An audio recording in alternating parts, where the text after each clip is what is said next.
এর অর্থনীতি দ্বিতীয় পত্রের এমসিকিউ সাজেশন দিচ্ছি। গোটা বইটার থেকে আমি কিছু গুরুত্বপূর্ণ এমসিকিউ নিয়েছি, সেগুলো তোমাদেরকে দিব। পৃথিবীর সবচেয়ে পুরাতন শিল্প কোনটি?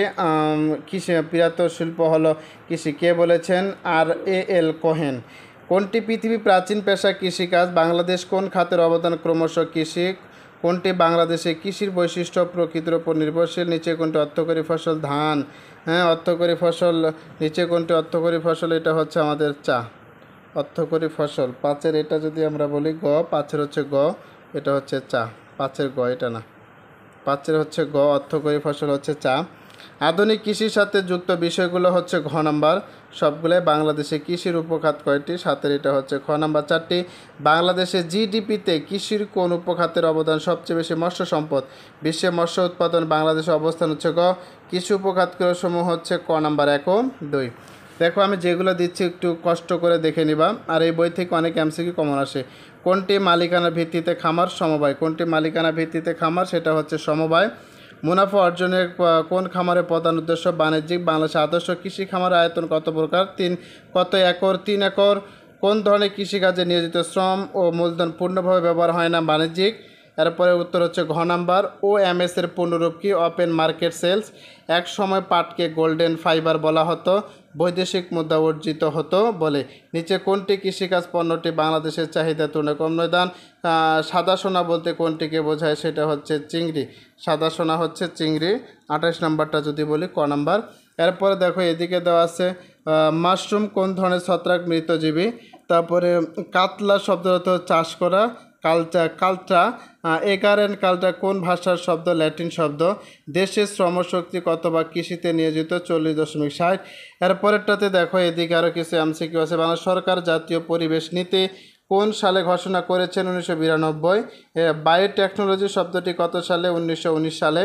এরপরে দেখো এদিকে আছে আরও বাংলাদেশ কৃষিক্ষেত্রে অধিকাংশ কৃষক কৃষিকাজ করে কিসের জন্য? আত্মপোষণ। মালিকানা ভিত্তিতে খামার কত প্রকার? 5 প্রকার। বাংলাদেশে কোন ধরনের খামার প্রাধান্য পায়? সেটা ছিল দেখো জীবনমুখী জীবন নির্বাহী খামার। এরপরে আর এখানে তেমন কিছু নাই, যেগুলো আমি দাগায় রাখছি সেগুলো তোমরা পড়বা। এরপরে দেখো এখানে বলছে মোটামুটি যেগুলো দাগানো আছে। কোন সালে উচ্চ ফলনশীল ধানের বীজ উদ্ভাবিত হয়? 1960। একসময় পাটকে গোল্ডেন ফাইবার বলা হতো, বৈদেশিক মুদ্রা অর্জিত হতে বলে। কি থেকে বায়োগ্যাস উৎপাদন হয়? গোবর। হোয়াইট গোল্ড এটা হচ্ছে চিংড়ি। কোন ফসলকে কৃষি জমি প্রয়োজন? মাশরুম। তারপরে যে কোন মাশরুমটি ঔষধি? এটা হচ্ছে ঋষি মাশরুম। দেখো প্রশ্নগুলো দেওয়া আছে, তোমরা দেখে নিবা। এগুলো আমার কাছে দেওয়া আছে, আমি যেগুলো শস্য প্রভাব কোনটি উৎপাদন বৃদ্ধি। এরপরে তৃতীয় অধ্যায়টাতে দেখো ফার্মের আয়তন বাড়লে সূক্ষ্ম শ্রম বিভাগের সুবিধা। অভ্যন্তরীণ ব্যয় সংকট। বাঁশের তৈরি ঝুড়ি কোন শিল্পের উৎপাদন? কুটির শিল্প। জিএসপির সুবিধা কোন খাতের তৈরি? পোশাক। তারপরে বাংলাদেশ অধিকাংশ চা বাগান সিলেট এ হয় কেন? পাহাড়ি অঞ্চল বলে। এরপরে দেখো ইউরিয়া সার কোন শিল্পের পণ্য? বৃহৎ শিল্প। শিল্পনীতি 2010 অনুযায়ী বাংলাদেশ শিল্পকে কয় ভাগে ভাগ করা যায়? 9। বাংলাদেশের শিল্পনীতি 2010 অনুসারে ম্যানুফ্যাকচারিং ক্ষেত্রে মাঝারি শিল্পের 1000 থেকে 250। এদিকে দেখো দাগানো আছে আমার এখানে পিপিএর পুনরূপ পাবলিক প্রাইভেট, এটা হচ্ছে পার্টনারশিপ। কিসের মাধ্যমে বৃহৎ টেকসই? এটা হচ্ছে পিপিপি। বাংলাদেশ অধিকাংশ। এগুলো একটু দেখে যাবা, আমি তোমাদেরকে উত্তরগুলো দিয়ে দিচ্ছি, তোমরা এগুলো দেখে যাবা।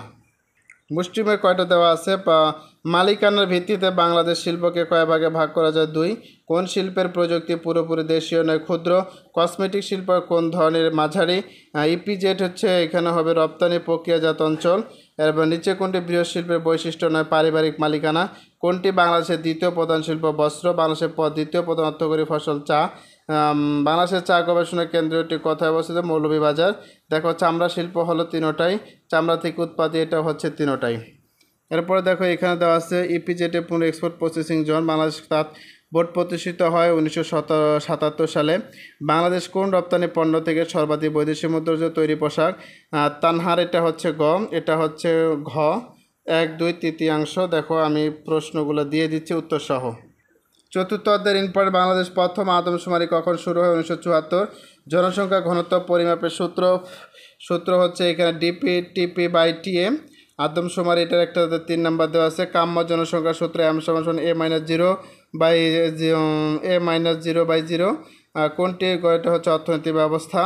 তারপরে এসডিজি লক্ষ্যটি 169, তারপরে 17 গ নাম্বার, মেবি 17 যদি আমরা বলে থাকি, হ্যাঁ 17 গ নাম্বার হবে।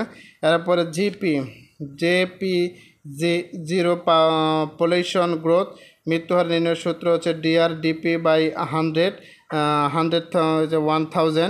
তারপরে হচ্ছে দেখো জনসংখ্যার বিবর্তনের জন্মহারের, এগুলোতে ম্যালথাসের জনসংখ্যার তত্ত্বটি কত সালে? 1798।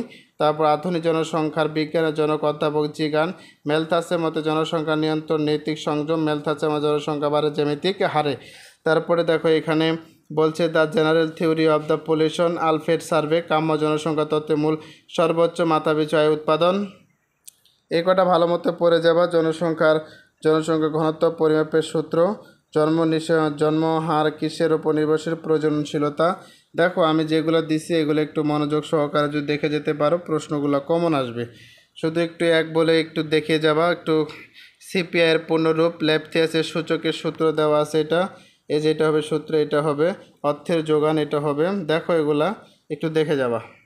আর পরেরটাতে দেখো এই যে একটা 67 মুদ্রাস্ফীতি নির্ণয়ের সূত্র, এটা দেওয়া আছে। পণ্য বিনিয়োগের প্রকৃত প্রধান কারণ মুদ্রা সরবরাহ, মুদ্রাস্ফীতির সময় স্থির আয়ে জনগণের সঞ্চয়ের উপর কী প্রভাব পড়ে? হ্রাস বৃদ্ধি। পরবর্তীতে ভিডিও পাওয়ার জন্য আগামীকাল সলিউশন সহ আসবে। পরবর্তী ভিডিও পাওয়ার জন্য চ্যানেলটি সাবস্ক্রাইব করে রাখিও। সবাইকে ধন্যবাদ। আল্লাহ হাফেজ।